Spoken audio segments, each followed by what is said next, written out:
Harsha creations Vijayawada వారి నాటిక చెరిగిపోని చిరునామా.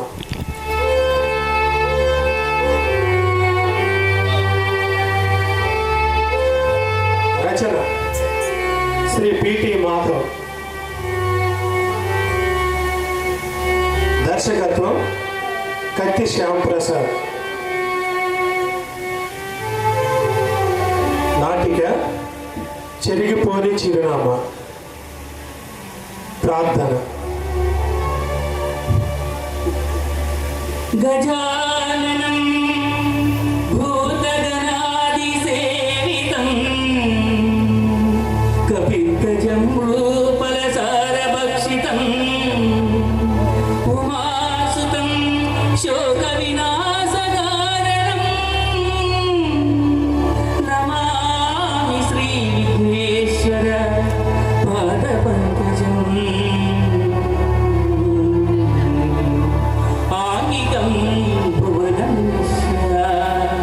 వాచికం సర్వవాన్మయం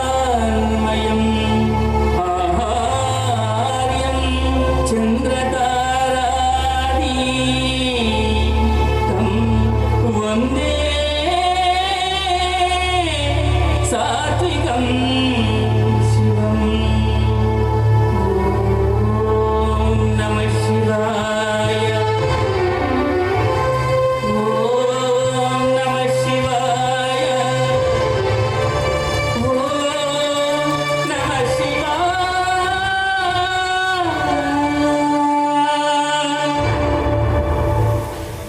ప్రముఖ రచయిత, నటుడు, దర్శకుడు, మా చిరకాల మిత్రుడు,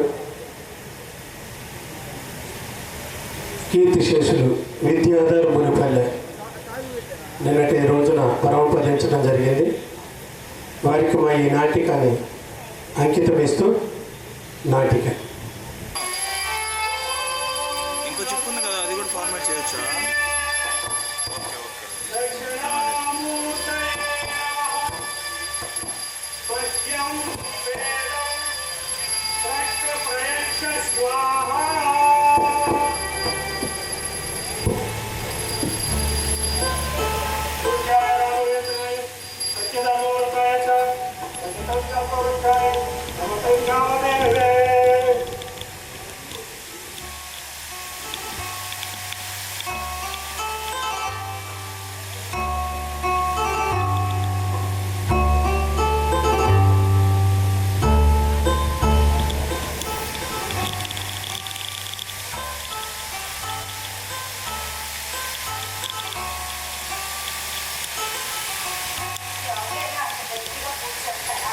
మరి నా దేవుడికి వినపడతానే, ఆయన ఎక్కడో ఉంటాడు. అయినా సిస్టమ్ కాదో మీకు దక్షిణామూర్తి పూజ అంటే మాట్లాడుకున్నావా ఏంటి? చాలా నిష్ఠతో చేయాల్సి ఉంటుంది. ఏదైనా కానివ్వండి, ఈవేళ నీవు ఎలాగైనా సరే ఇంటికి ఏసి తీసుకురావాలని ఆ దేవుడిని గట్టిగా ప్రార్థిస్తాం. ప్రారంభించావా? ఏసీ ఏసీ అని ఏసీ ఏసీ అని పొద్దున్నే నా ప్రాణం తినేస్తాను. ఏసీ లేకపోతే ఆ మాత్రం బ్రతకలేవా ఏంటి? ఎలా పెట్టుకుంటారండి? ఓ పక్కన ఎండలు మండిపోతూ ఉంటాను. ఎండలు మండిపోతున్నాయి. ఇంకా ఫ్యాన్ వేసుకో, చల్లగా గాలి వస్తుంది. వద్దు మహాప్రభు, వద్దు. వద్దన్నాను కదా. ఆయన లేనాటి మీరు దాన్ని సమాజంలో బాధపడదంటే చెప్పానా? ఆ గాలి గాలి కంటే దాని శబ్దాన్ని భరించడం నా వల్ల కాదు. సరే సరే ఏంటి తెలియదు. సరే ఇంతకీ ఏమంటావా నువ్వు? ఏమని ఈవేళ ఎలాగైనా మీరు ఇంటికి వేసి తీసుకురావాల్సి, లేదంటే నేను పుట్టింటికి పోతాను. పుట్టింటి నీ పుట్టింటికి ఇంకా మీ పుట్టింట్లో ఎవడు మిగిలిన్నాడే? అందరూ కైలాసమే కదా. అయినా మీ పుట్టింట్లో ఎవరికన్నా ఏసీ ఉందా? నాకు చెప్తావు. ఏసీ లేకపోతే చక్కగా వేప చెట్టు దాని కింద మంచం వేసుకుని పడుకుంటే చల్లగా ఉంటుంది. ఇక్కడ అదృష్టం లేదా? సరే సరే ఇంట్లో రాని ఆయన చెప్తాను. ఏమని ఏసీ పెట్టించుకున్నా కాదు వేప చెట్టు నాటొచ్చు కదా. అంతేలే. ఏ భార్యలైనా చీరలు కొనిమని అడుగుతాను, లేకపోతే పెట్టమని అడుగుతాను. నా జీవితానికి నేను మిమ్మల్ని అడిగిన ఒకే ఒక్క కోరిక ఏసీ కన్నా ఆ ఒక్క కోరిక తీర్చలేకపోతున్నాను. నా లోపం ఎంతో నాకు చెప్పదు. ఇన్ని మందులు మీకు ఇస్తూ ఉంటాను. ఆ మందులు మింగలేక ఆ మందులు వేడికి నాకు ఎలా ఉంటుందో తెలుసా? చల్లదనం అనిపిస్తూ చచ్చిపోవాలి అనిపిస్తుంది. ఈ కాయ వేరు పట్టదు, అంత నా కర్మ లేదు.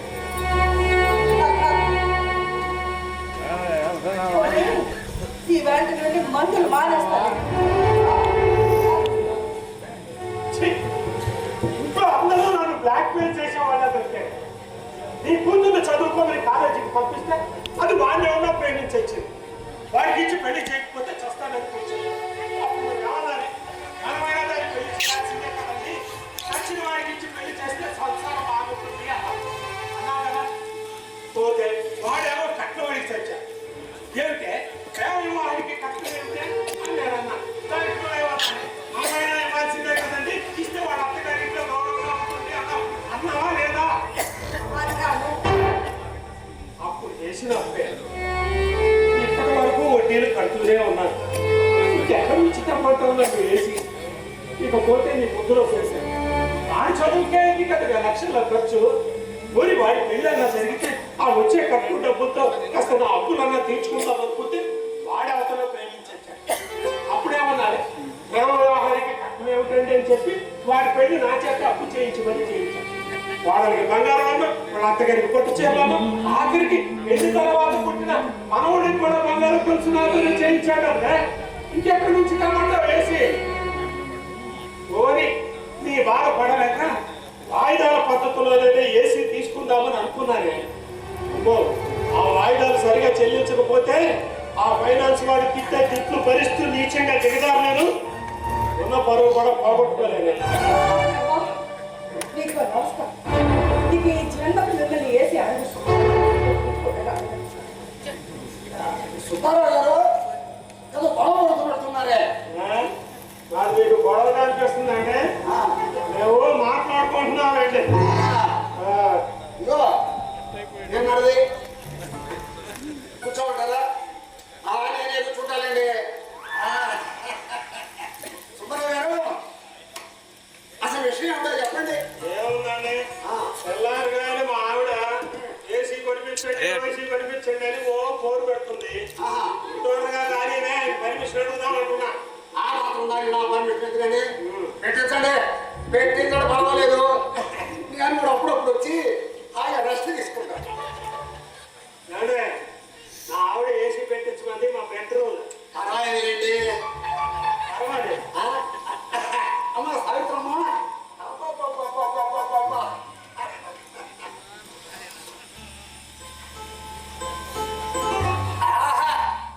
అద్భుతం.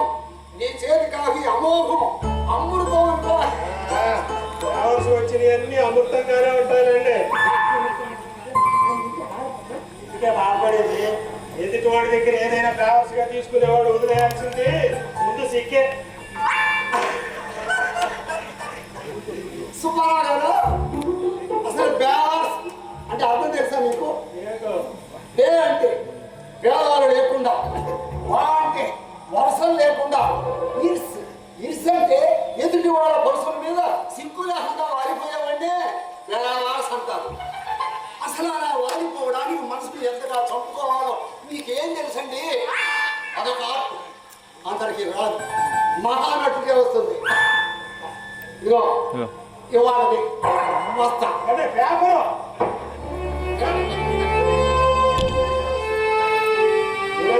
పేపర్ తీసుకొని వెళ్తా ఉంటాడు ఇంట్లో.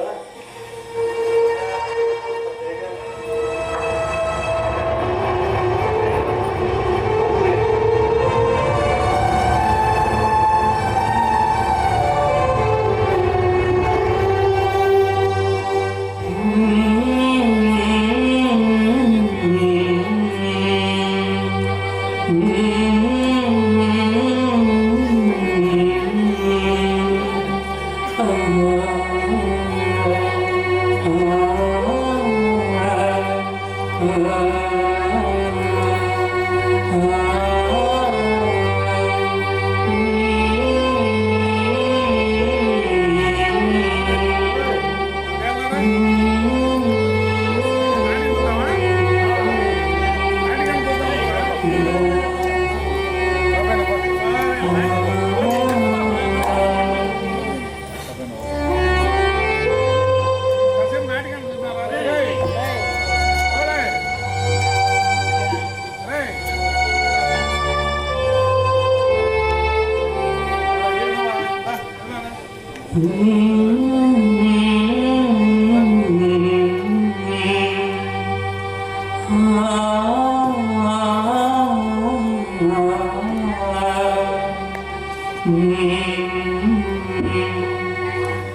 టాబ్లెట్ వేసుకుంది నేను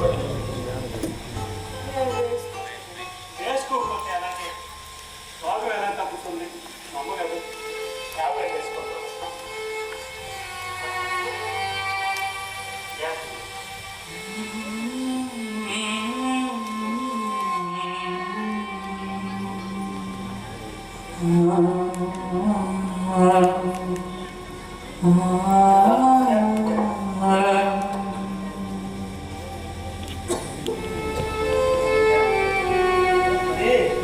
హాస్పిటల్లో ఒక రకం మందులు లేవు అయిపోయినాయంట బయట ఎక్కడన్నా ట్రై చేయండి అన్నారు అదే తీసుకొని వస్తాను ఎంత వస్తాను జాగ్రత్త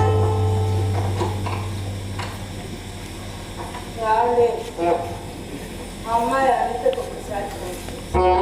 దేనికి దేనికి ఫోన్ చేయగానే బండి కొన్నారా నాన్న అంటుంది బండి కొనే పరిస్థితుల్లో ఉన్నాను కదా నాకు అన్నిటి కన్నా నీ వైద్యం ముఖ్యం అంతే పోనీ ఆ అబ్బాయి రఘురామ్ కన్నా ఫోన్ చేయి. ఏ ఫోన్లో ఎన్నిసార్లు చేయమంటా కదా నన్ను తీసే వరకు చెయ్యాలి. తీసే.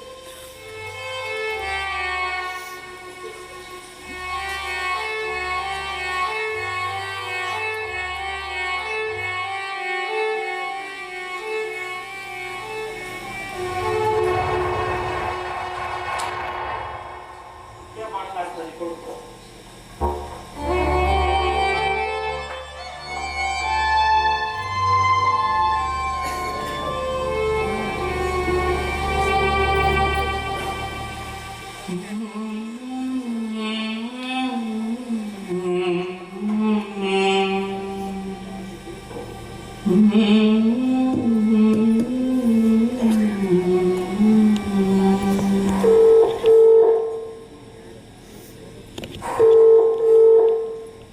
ఒరే రఘు, ఒక్కసారి ఫోన్ ఇచ్చేయి. నీ గుర్తు విని చాలా కాలం అయిపోయింది. నేను చూడాలి. రఘు, ఒక్కసారి ఫోన్ ఇచ్చేయా. మీరు డైల్ చేసిన సబ్స్క్రైబర్ ఏ కాల్ను స్వీకరించలేదు. అమ్మ సావిత్రమా అమ్మ సావిత్రమా కూర్చోమంటా నేనే కూర్చుంటాలే అమ్మ సావిత్రమా ఈ రఘురామ్ అంటే ఎవరమ్మా నీ అబ్బాయి నేను ఎప్పుడు చూడలేదే ఎక్కడుంటాడు ఈ ఊళ్ళోనే ఆ? ఈ ఊళ్ళో ఉంటూ మిమ్మల్ని చూడటానికి ఇంతవరకు రాలేదంటే అమ్మో, చాలా చిత్రంగా ఉందమ్మా వాడు చాలా బిజీ. ఆహా, అంటే కన్న తల్లిని చూడటానికి కూడా ఎంత బిజీ అనమాట మీ వాడు ఈ వాడికంటే మన పిఎం మోడీ గారు ఎంత బిజీగా ఉన్నా అప్పుడప్పుడు వెళ్ళి వాళ్ళ అమ్మని చూసి వస్తుంటాడు మహానుభావు సాగుతున్నా బహుశా మీ వాడు కూడా పిఎం అయిన తర్వాత ముందు చూడటానికి వస్తాడేమోనమ్మా వాడి సంగతి మీకు ఎందుకండి? ఎందుకమ్మా అంత పాపం నాకు అబ్బాయి వచ్చాడు వాడు ఇచ్చాడు. వచ్చాడు ఖరీదైన కారు వచ్చాడు ఏంటి?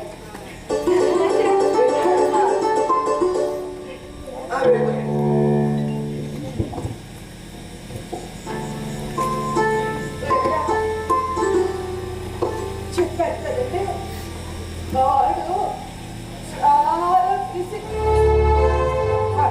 వాడు సాఫ్ట్వేర్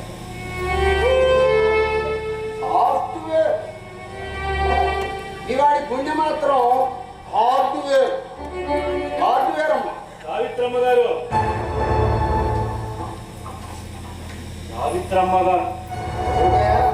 అన్నదాన్ని పట్టుకొని పేరు పెట్టి పిలుస్తున్నా.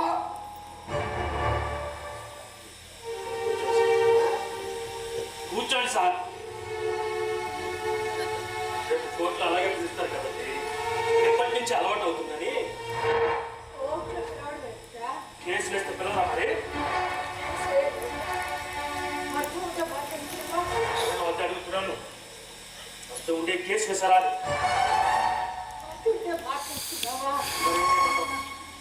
ఏం చేయమంటావు? నన్ను చూడటం లేదు, చూడడానికి రావడం లేదు, నేను ఇలా పట్టలేకపోతున్నాను, నా కొడుకు నుంచి నన్ను స్నానం బట్టి ఇప్పించడానికి మాట్లాడమే. ఊరు పడిపోయిందా?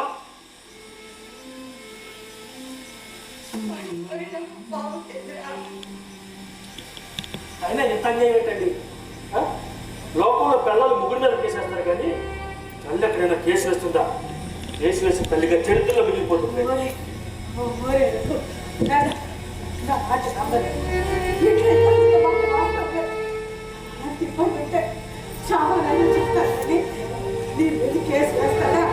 చెప్పు చెప్పు, నీకేం తెలియకుండా కేసు కట్టాలి, సంతకాలు చేసావా?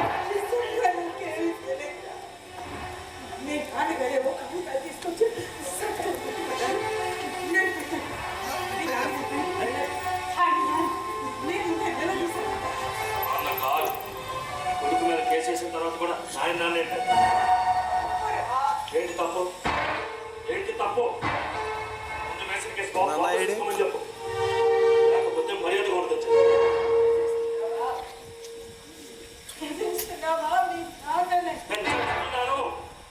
అసలు ఏం తెచ్చని కేసు వేశాడు?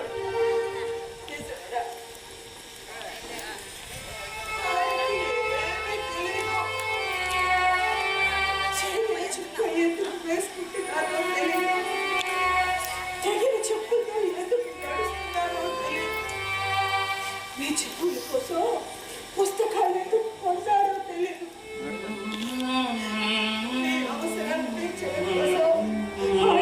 చిన్న చిన్న కోరికలు కూడా ఎందుకు చంపేసుకున్నారో కూడా తెలియదు. నాకు మాత్రం ఒకటి తెలియదా, నాన్న గురించి నీకేమీ తెలీదు అని. ఏం తెలుసు? కేసు వల్ల నా అత్తగా తెలిసి నాకు ఎంత పలుపోయిందో తెలుసు. నా కళ అడిగింది ఇలాంటి తల్లి ఎక్కడ చేస్తున్నారు? ఏమో చెప్పంటాం, ఏమో చెప్పండి కూడా ఆకులుంటుందని చెప్పు. కొడుక మమ్మల్ని చూసుకోవాల్సిన బాధ్యత నీదేనని చట్టంలో రాసి ఉందని చెప్పరా? ఈ పెళ్ళానికి చట్టం ఏదైనా చెప్పడం ఎందుకే సోఫా తీసుకోండి. తీసుకోకపోతే చాలా దూరం వెళ్ళాల్సి ఉంటుంది. దూరం వెళ్ళే బదులు మీ అమ్మతో మాట్లాడవచ్చు కదరా. కేసు వాపసు తీసుకుంటారు. రోజు మీ అమ్మను పలకరించు, కేసు వాపసు తీసుకుంటారు. దృష్టిలో తల్లి అంటే విలువ లేకపోయినా చట్ట దృష్టిలో తల్లికున్న విలువ ఏమిటో తెలియజేయడానికే వేశాను ఈ కేసు. నాకు ఏదైనా ఇది పోతే మాట్లాడి రేపు నాకు ఏదైనా పోతే ఇంకెవరు చూస్తారే? అందుకే వేశాను ఈ కేసు. వాడి దృష్టిలో లేని విలువలైనా పర్వాలేదు, వాడికి బాధ్యత గుర్తు చేస్తుంది ఈ కేసు. ఈ మూడేళ్లలో వీడు ఒక్కసారి నేను చూడటానికి వచ్చాడా? టైం ఉండాలి కదా. ఇంటికి వెళ్ళటం మానేసావా? మరి ఇదెందుకు కుదరదురా?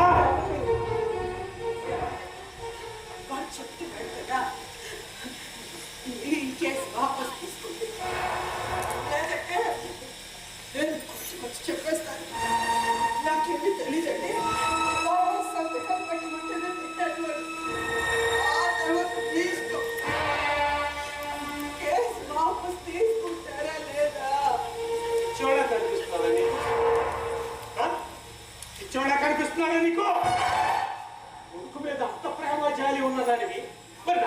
చెప్తున్నావే? వాడు గొంతు ఒక్కసారైనా వినాలని ఉందండి, వాడు ఒక్కసారైనా చూడాలని ఉందండి. నేను నాకెందుకు చెప్తున్నా?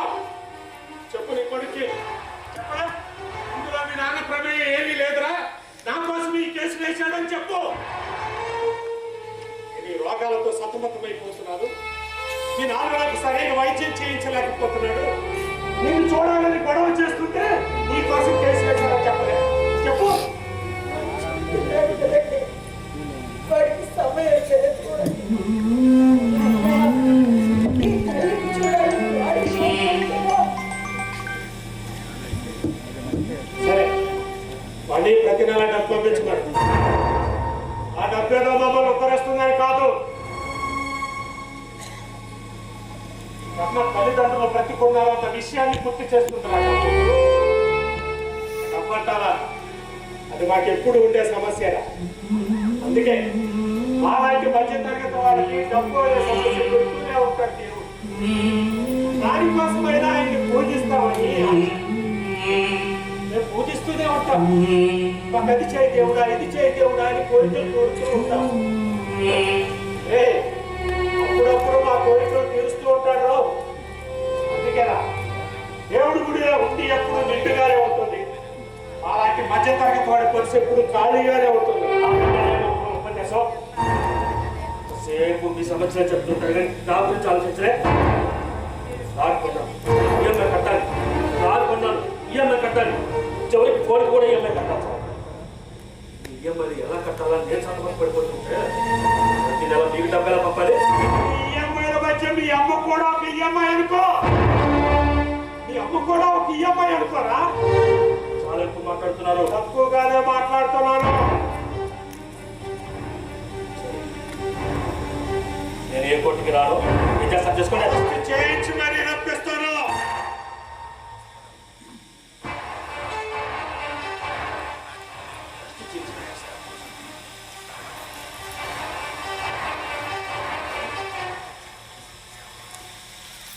సరే, నీకు నా నుండి మనోవర్తి కింద ఒక్క రూపాయి కూడా రాకుండా కోర్టు నుంచి ఎలా తప్పించుకోవాలో నాకు బాగా తెలుసు. ఇక్కడ నుంచి లాయర్ కూడా ఈఎంఐ అని అనుకుంటాను.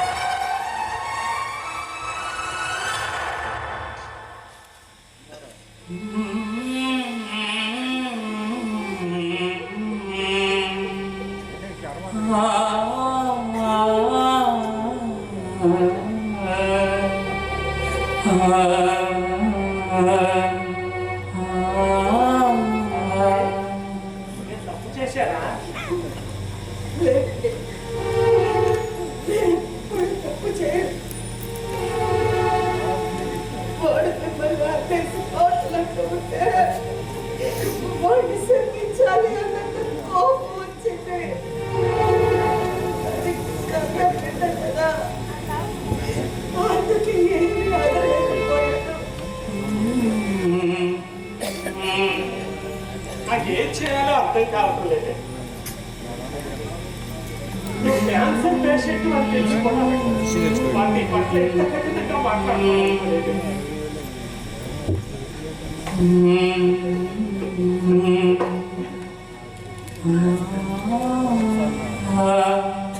సావిత్రి, ఎంతమంది నా నుండి దూరంగా వెళ్ళిపోయినా నాకు బాధ లేదే, కానీ ఒక్కదానివి జీవితాంతం నాతో ఉండవే. ఎంతటి దరిద్రతైనా ఆనందంగా అనుభవిస్తానే, ఆనందంగా అనుభవిస్తానే.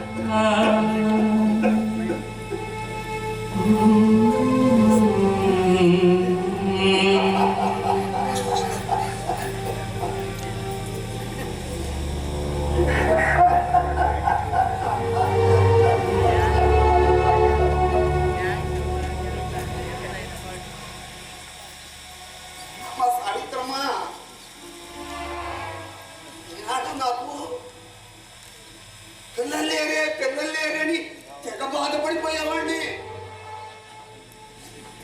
ఇప్పుడు మీ వాడిని చూసిన తర్వాత నాకు అసలు పిల్లలు లేకపోవడమే మంచిది అనిపిస్తుంది. లేకపోవడమే మంచిది అనిపిస్తుంది.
ఆర్డర్ ఆర్డర్ సైలెన్స్ గా ఉండండి.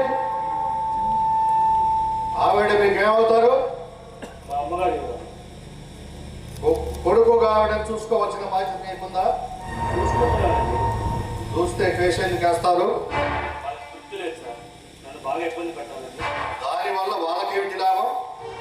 మా నాన్నగారు బాధ్యత లేని వ్యక్తి సార్. లేక తాగుబోతూ తిరిగిపోతూ లేకంటారు సార్.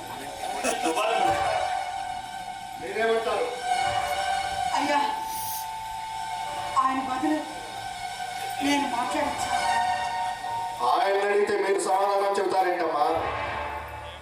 యువరాలే ఒక మగవాడి మంచి లక్షణం కాదు, అవలక్షణం కాదు చెప్పగలిగేది భార్య లేక తల్లి. నేను ఆయన భార్య ఆయన గురించి మాట్లాడే హక్కు నాకు మాత్రమే.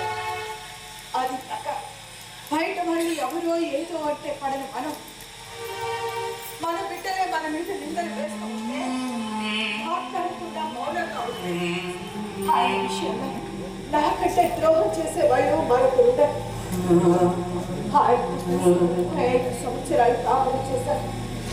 ఆయన మంచితో ఆయన చెడుతో ఆయన కుటుంబం కోసం ఎంత పాకులాడారో నాకు మాత్రమే తెలుసు.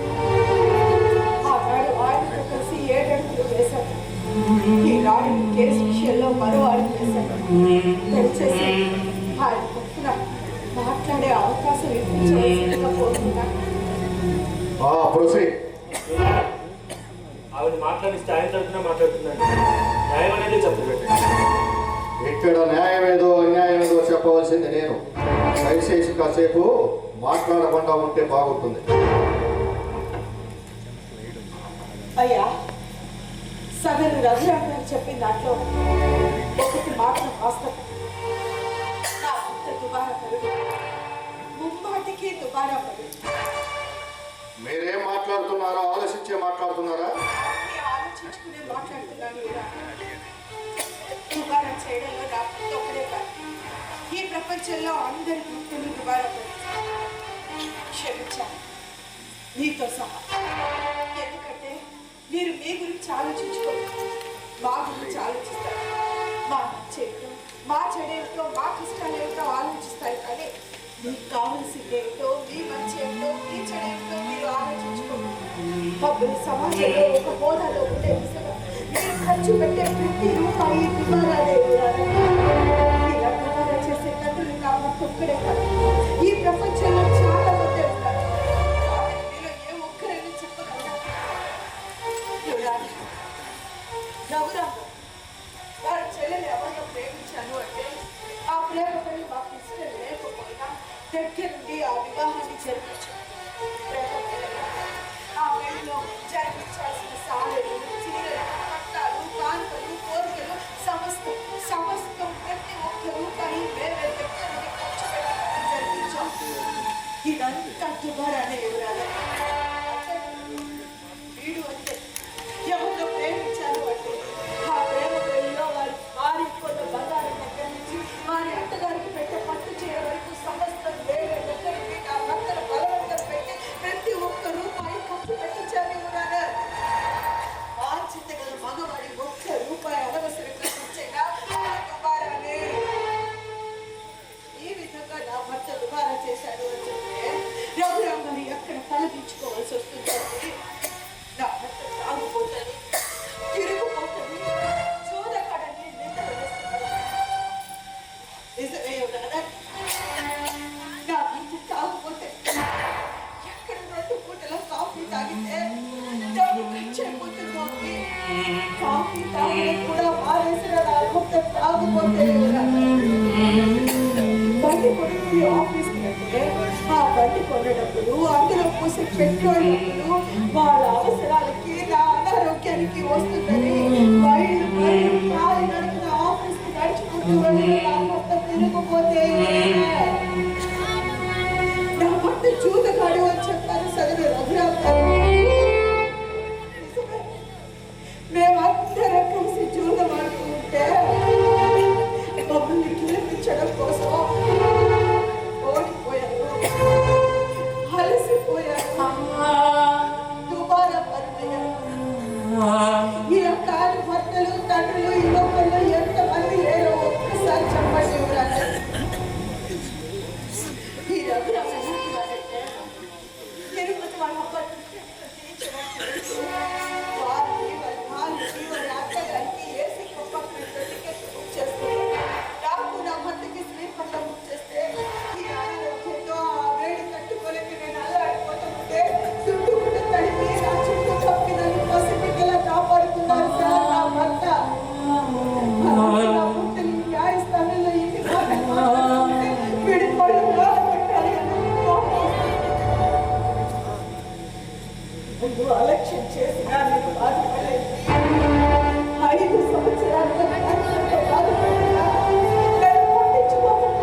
క్షమించండి.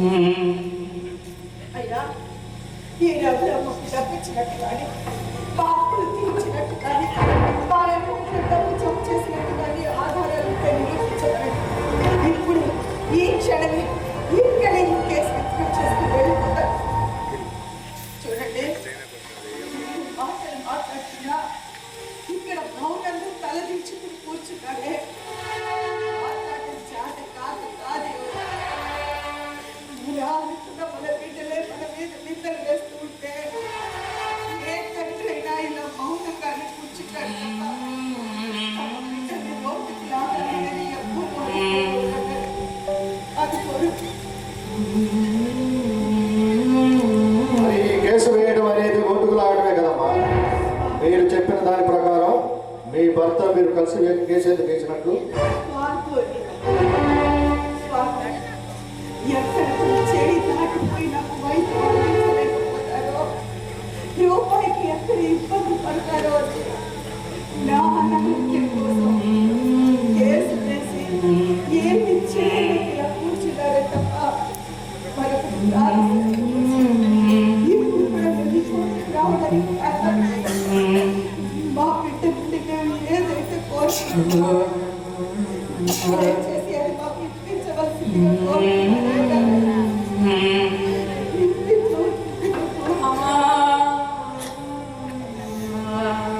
రఘురామ్, మీరు మీ నాన్నగారికి డబ్బు ఇచ్చినట్లు కానీ అకౌంట్లో వేసినట్లు కానీ ఆధారాలు ఏమైనా ఉన్నాయా? ఆధారాలు ఏమైనా ఉంటే తర్వాత నిరూపించుకోండి. ప్రస్తుతానికి ఇంటీరియం అపార్ట్మెంట్ కింద ఆమెకు మరో వంతు కింద చెల్లించవలసిందిగా తీర్పు ఇస్తున్నాం.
చూసుకోవాలి కదా.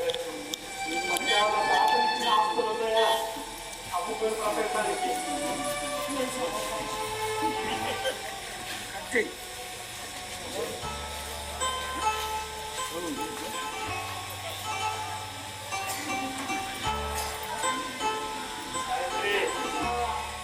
మందులు వేసుకుంటావా? వేసుకోకపోతే అలాగే నీకు చెప్పి నాకు తీసుకొస్తుంది. అసలు ఆ బాగు ఏదో నాకు వచ్చిన బాగుంటుంది. కూర్చోమంటారా? నేనే కూర్చుంటా. ఈరోజు పేపర్ చూసారా మీరు? చూడేస్తున్నారండి. మా పేపర్ మేము చూడాలన్నా నీ పర్మిషన్ కావాల్సి వస్తుంది. సరే, ఈ మధ్య మీరు బాగా అప్పులు చేస్తున్నారంటే అవసరమైతే చేయక తప్పుతున్నా. నీ ఇంట్లో దిగిన వాళ్ళు అప్పులు కూడా చేయకూడదని వాళ్ళు రూల్ ఏమైనా పెడుతున్నారా? అలాంటి ఊళ్ళో పెట్టాల్సిందే. లేకపోతే మీరు కొంచెం ఊరంతా చేసి అవి తెచ్చలేకపోతే అప్పుడు కూడా వచ్చి మేము నానా బండ బుద్ధులు తిరుగుతుంటే మధ్యలో ఎవరు పోరండి మా ఇంటికి వరలేదా? నీకు అంత ఇబ్బంది ఏం లేదండి. నా అప్పులు నేనే తీర్చుకుంటాను. తీర్చకపోతే తీరుస్తానండి. ఒకవేళ తీర్చలేకపోతే అయితే పెడతానండి. కోర్టు చుట్టూ తిరిగి చాలా విషయాలు నేర్చుకున్నారే. పోయినాడు ముందే చెప్పాను. ఒడ్డు డబ్బు దాచిపడి నువ్వు పంపిద్దాం అనుకున్నాను. ఇంకో లెక్కలు ఆడుకోలేదు వచ్చేవాడు. ఎవడో రేపటి నుంచి మీకు ఎవరో అప్పు ఎవరో ఆ విషయం మీరు ఎలా చెప్తారు? నేను ఎవడ కాదండి అబ్బాయి కాబట్టి కాదు లక్షలతో ఇదిగో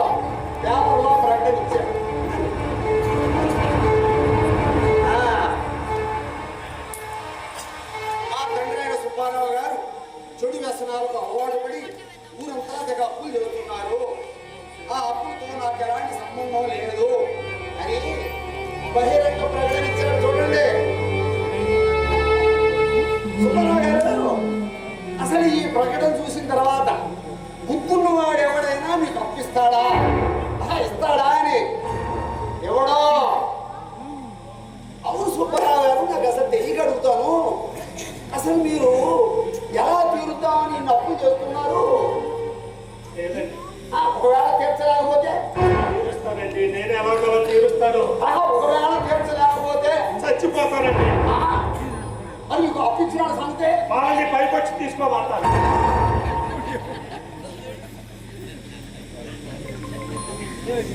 అలాగే అలాగే కానివ్వండి. బాంబు బాంబు ఎంతకు దిగించాడు. దాన్ని వెంటనే ఇల్లు ఖాళీ చేయించాలి. లేకపోతే నా రెంట్ కూడా పైకి వచ్చి తీసుకోమంటాడేమో. బాంబు వెంటనే మంచి లాయలు రావాలి.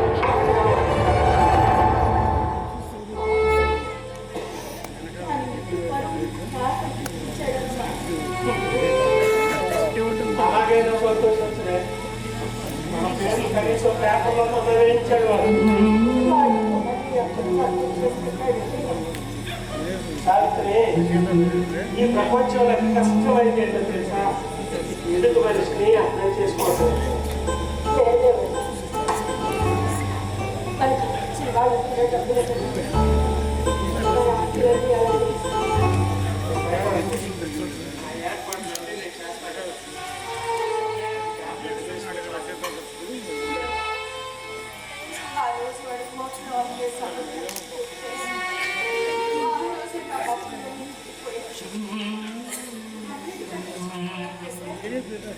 కోర్టు దేవుడి మీద ప్రమాణం చేసి నిజం చెప్తున్నారు.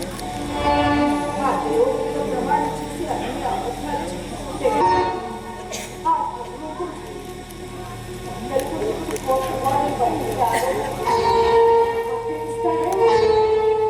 బద్దకించేవాడి భగవంతుడు అని ఎలా ఏదేమైనా చాలా అదృష్టం.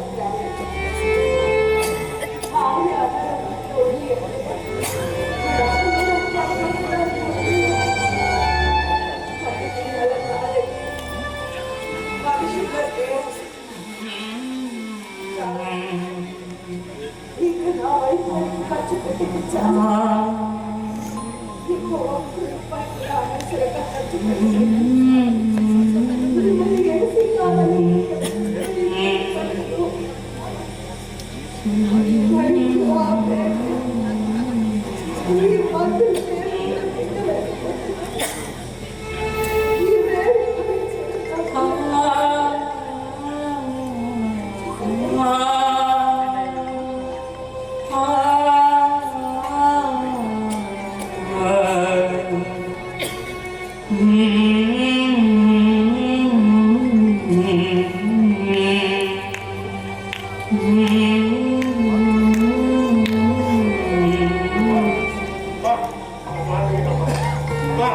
ఇన్నాళ్ళు మీరు రాకపోయినా నేను ఎలాగోలా మేనేజ్ చేసుకున్నాను. ఇప్పుడు రాకపోతే అలాగబ్బా, రావాలి. తప్పదమ్మా, నా మాట మీరు మీరు రావాల్సిందే, అంతే. రావాలి. నేనే కూర్చుంటా. ఏంటంటే ఏంటంటే మీరు చేసుకుంటే నేను 2 రోజులు ఊళ్ళో లేరు. లేకపోతే చెప్పేవాడు మీ పని. నేనేం చేశానండి? ఇక ఏం చేశాడు అడుగుతానండి. చూపించకుండా సచి మనుషులు ఇంట్లో పెట్టుకొని సవాళ్ళు ఎవరిని ఇంట్లో పెట్టుకుంటారంటే మా అబ్బాయి రావాలండి. దానికోసం ఎదురు చూస్తున్నారండి. అబ్బాయి ఎలా వస్తాడు? ఎలా వస్తాడు? ఈ మధ్య మాటలు లేవుగా. కాదండి, చనిపోయింది వాడి కథ పెళ్ళి వస్తాడు. వస్తే వస్తాడు, పోతే పోతాడు. ఇవన్నీ నాకు అనవసరం అండి. ముందే సభని బయటపడేయండి. ఏమిటండి, నా విషయం తెలిసి మీరు నన్ను పరామర్శించడానికి వచ్చారు అనుకున్నాను, కానీ ఇంత కఠినంగా మాట్లాడతారు అనుకోలేదండి. అవన్నీ నాకు అనవసరం. ముందు శవాన్ని మర్యాదగా బయటపడేయండి. అది రూల్ అండి బాబు. నేను అలా అనుకోలేదంటే, నేను అలా అనుకోలేదు. ఆ అమ్మ చనిపోయి ఇంట్లోనే వచ్చాను. అన్న చనిపోయాడు, ఇంట్లోనే వచ్చాను. మనిషి శరీరంలో ప్రాణం పోయినంత మాత్రం వాళ్ళ విలువ తగ్గదండి నా దృష్టిలో. అమ్మాయినా, నాన్నైనా, తమ్ముడైనా, చెల్లైనా, ఆఖరికి మీరైనా సరే. అది నీ సొంత గొప్ప, ఇది నీ అద్దె గొప్ప. ఇక్కడ ఎలా కుదరదండి. మీరు మన సాంప్రదాయాన్ని పాటించాలి. ఒకవేళ నేను పోయినా అంతే. ఒకవేళ నేను చస్తే సచ్చినా ఇంట్లో రాను, బయట వస్తాను. అలాగే చదువు గారు. సుబ్బారావు మర్యాదగా చెబుతున్నాను, ముందు సభను బయటపడేయండి. లేకపోతే నేను బయటకు లాగి పడేస్తాను.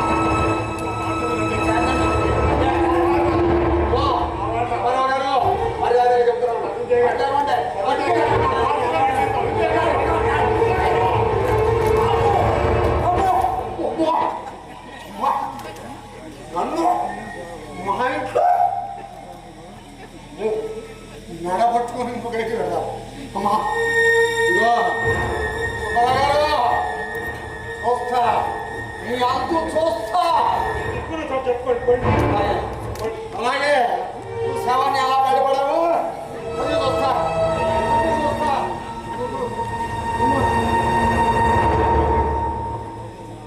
ఏంటండి ఇది? చెల్లి చెప్పినంత చెల్లి లేదా అమ్మ పోయిందని? ఎప్పుడు పోయింది? ఒక రోజు అయిందిరా. ఫోన్ చేయలేదు? నేను చేశాను రా, నువ్వు తీయలేదు. మెసేజ్ కూడా చేశాను రా, చూడలేదు. సరే మెసేజ్ అయినా ఏమో మెసేజ్ చేశాను. మీ అమ్మ పోయిందని తెలియజేస్తున్నాను, తొందరపడి రాకు, 2 రోజులు ఆగి మెసేజ్ చేస్తారా? అంటే తల్లి పోయిన తర్వాత కూడా కొడుకు చూడడానికి రాలేదని నలుగురు నా పరువు తింటాను కదా. ఇంటి వాళ్ళతో కూడా పడ్డారట. వాడు ఎక్కడ బయటపడేమన్నాడు? అమ్మనలేదు, శవన్ అన్నాడు. దృష్టిలో మనిషి శరీరంలో ప్రాణం పోయిన మాత్రమే అది శవం కాదురా. విలువ తగ్గదరా. ఏదో పొరపడ్డాను. ఈరోజు వెళ్ళి రేపు రా. అసలు ఏం మాట్లాడుతున్నారు అర్థమవుతుందా? రేపు రావట్లేదండి.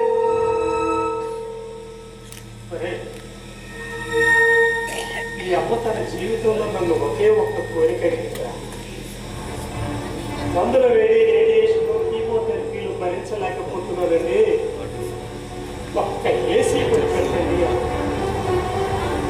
అది బ్రతుకున్నాళ్ళు దాని కోరిక నేను నెరవేర్చలేకపోయాను. కానీ అది చనిపోయిన తర్వాత మాత్రం దాని శరీరాన్ని చల్లగా ఐస్ బాక్స్లో మాత్రం ఉంచగలిగాను.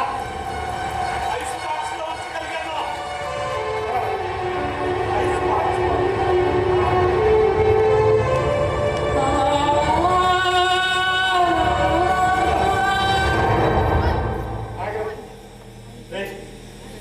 ఈ 2 రోజులన్నా ఆ చల్లదనాన్ని ఆ శరీరం అనుభవించిందిరా.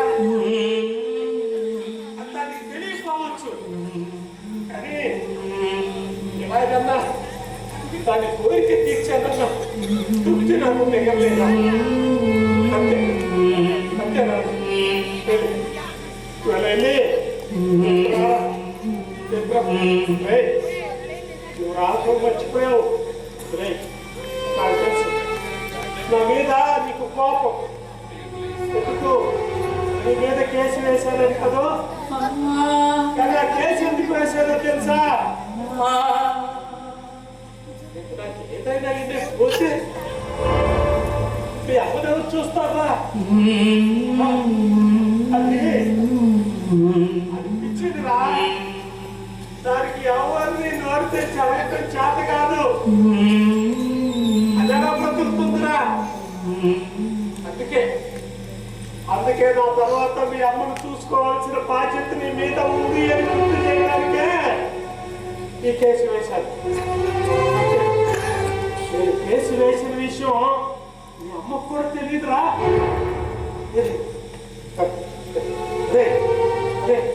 ఒక్క నిమిషం ఆయన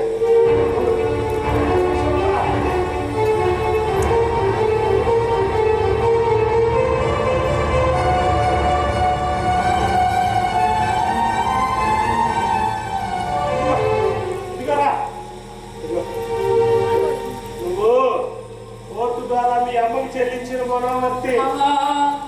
ఇందులో ఒక్క రూపాయి మీ అమ్మ నన్ను ముట్టుకోలేదు. అది వాటప్లేదు. మనకెందుకంటే వాడికే ఇచ్చేద్దామండి. ఇప్పుడు మీ అమ్మతో నీకే చాలా అవసరం అన్నాడు. నీ దగ్గర ఉంచు.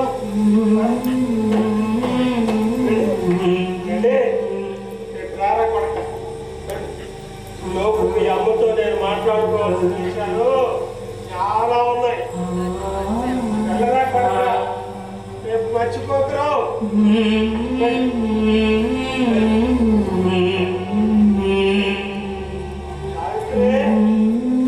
సావిత్రి, నువ్వు లేని జీవితం ఒంటరిగా అనిపిస్తుంది నాకు. ఇక్కడ ఉండలేకపోతున్నాను.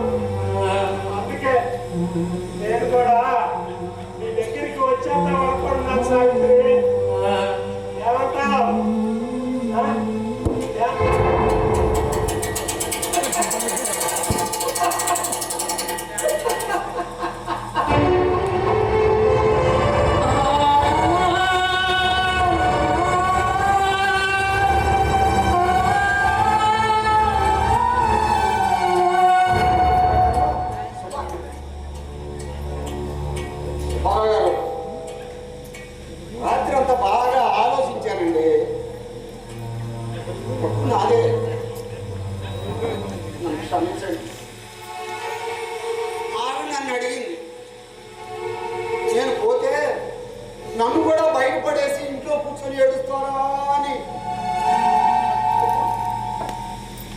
అప్పుడు అర్థమైందండి నాకు నేను ఎంత తప్పుగా ప్రవర్తించాను.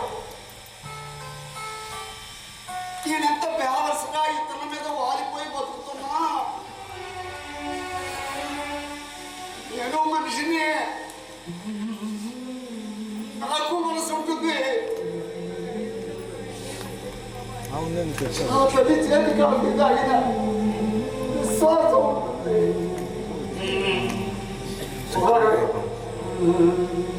పర్వాలేదండి, ఇక్కడే ఉంచండి. మరగారు అబ్బాయి ఇచ్చాగా ఇప్పుడు వస్తే అప్పుడు నేను కూడా మీకు తోడుగా ఇక్కడే ఉంటానండి. ఇక్కడే ఉంటా. కూర్చోంటారా? నేనే కూర్చుంటాను.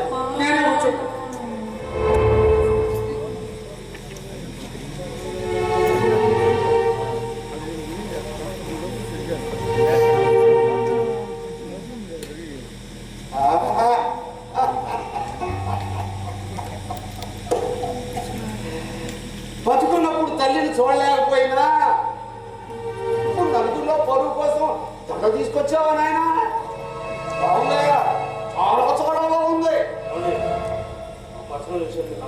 ఒక్కసారి కోర్టు పెట్టెక్కిన తర్వాత మన జీవితాల్లో పర్సనల్ అంటూ ఏముండదు, అంతా పబ్లిక్కే. మీరేమంటారు సుబ్బారావు గారు? ఏమంటారు? అవునంటారా కాదంటారా? సుబ్బారావు గారు, సుబ్బారావు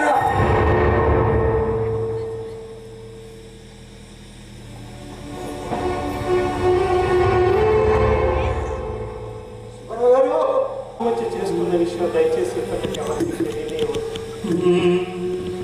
చట్టం పేరు వస్తుంది. దయచేసి ఒక్కసారి నన్ను మళ్లించమని కోరుతున్నాను. సెలవు.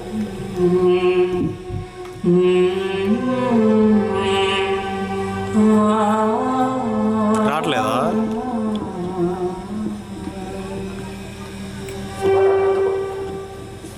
ఎంత పని చేశారండి, తొందరపడ్డారండి, చాలా చాలా తొందరపడ్డారు.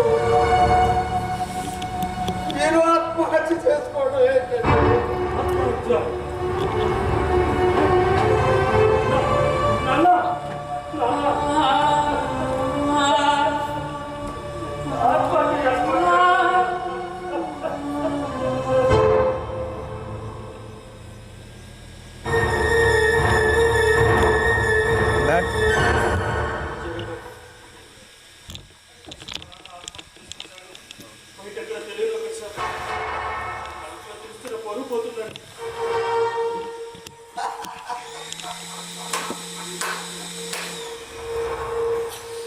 తప్పు లేదు రఘురా.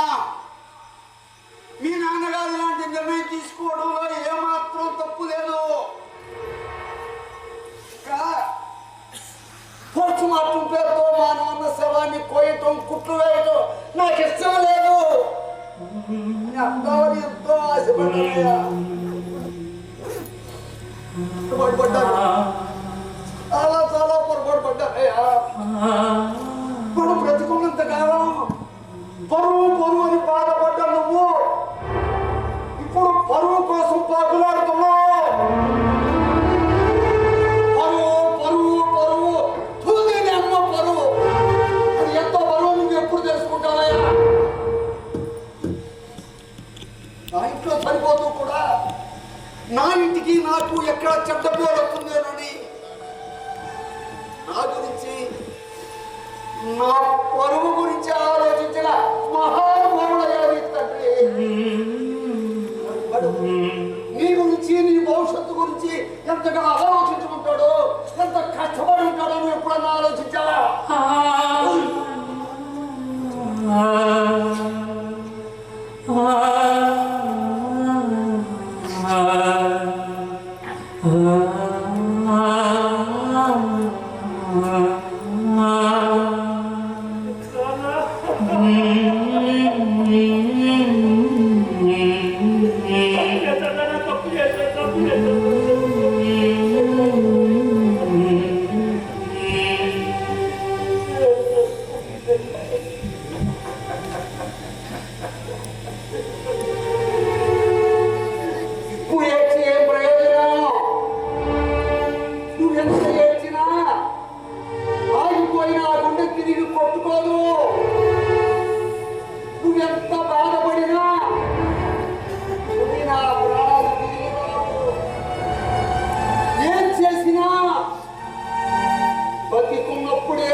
తల్లిదండ్రుల ప్రేమ ఓ చెరిగిపోని చిరునామా.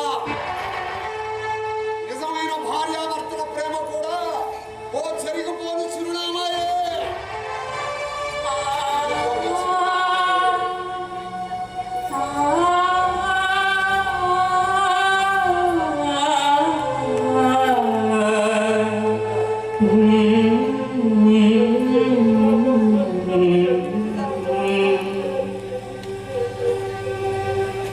నేను లేనని తెలిసాక విషాదాశ్రువులను వర్షిస్తాడు నీ కళ్ళు. కానీ అదంతా నా కంటపడదు. ఆ విలాపం ఏదో ఇప్పుడే నా సమక్షంలో కానిస్తే కూడా నీవు వేసే పుష్పగుచ్చాలు నా పార్థివ దేహం ఎలా చూడగలదు? అందుకే అవేవో నేను ఉన్నప్పుడే పంపరాగా చూసి మురిసిపోతాను. నేను పోయిన తరువాత నా గురించి 4 మంచి మాటలు పలుకుతాను. కానీ అప్పుడు అది నా చెవిన పడదు. అందుకే ఆ మెచ్చేదేదో నేను ఉన్నప్పుడే మెచ్చుకోరాదు. నన్ను కోల్పోయిన లోపు నీకు కష్టంగానే తోస్తుంది. కానీ నాకు అది ఎలా తెలుస్తుందిరా కొరక? ఇది హర్ష క్రియేషన్ విజయవాడ వారి నాటిక చెరిగిపోని చిరునామా.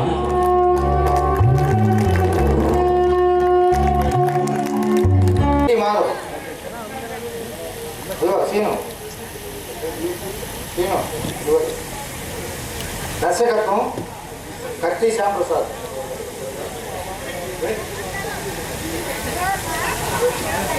ఈ నాటికి వాడించిన నటులకు 500 రూపాయలు పారితోషికం అందించిన వాళ్ళు వల్లూరు వెంకట్రావు.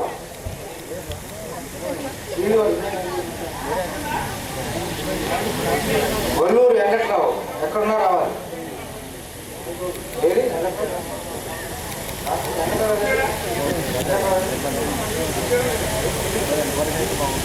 వల్లూరి వెంకట్రావు వల్లూరి వెంకట్రావు గారు ఎక్కడున్నా స్టేజ్ మీద రావాలి. లేదా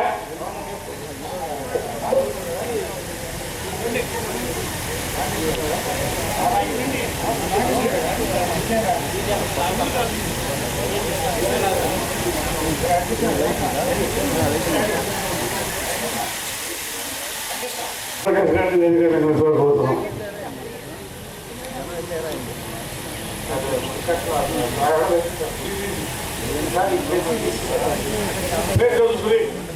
కత్తి శ్యాంప్రసాద్ గారు.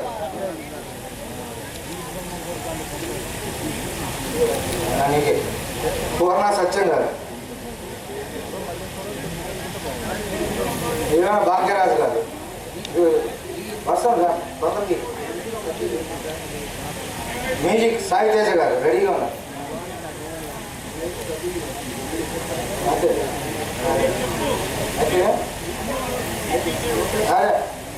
ఈ నాటికి పాడించిన నటికి నెక్స్ట్ నాటికి కూడా ఉంది కాబట్టి ఆ నాటికి తర్వాత ఇస్తాం. కబర్ తీసి చేతులు దయచేసి ఏదో ఈ లక్కీని ఇప్పుడుతో అయిపోదనుకోవద్దు. నెక్స్ట్ ఇంకోటి ఉంది, అది బంపర్ ఆఫరు. నాటిక చూశాక మళ్ళీ దాంట్లో తీస్తాం. దయచేసి అందరూ ఎవరి సీట్లో వాళ్ళు